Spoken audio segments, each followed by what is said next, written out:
ચોટીલાના મોરસાલ ગામે ગેરકાયદેસર રેતી ખનન સામે ચોટીલા નાયબ કલેક્ટર એચ.ડી. મકવાણાની મોટી કાર્યવાહી।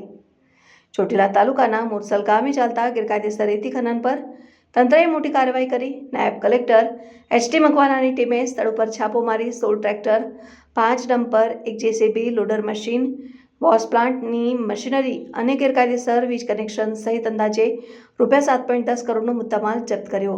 ખનનખોરો સામે નામજોગ ફરિયાદ નોંધાઈ છે અને આગળની તપાસ ચાલી રહી છે।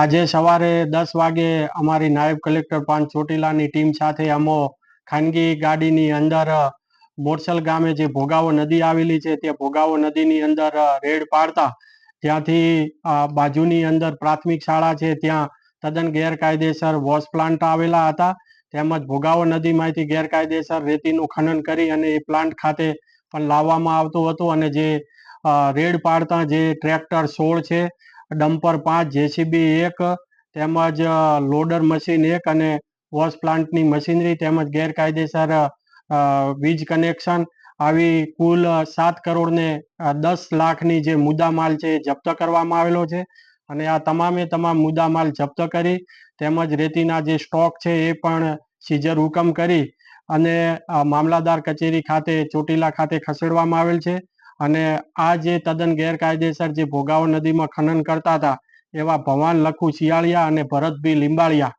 આ બંનેની સામે Gujarat mineral prevention of illegal mining, transportation and storage rules 2017 અંતર્ગત આગળની કાયદેસરની કાર્યવાહી હાથ ધરેલ છે।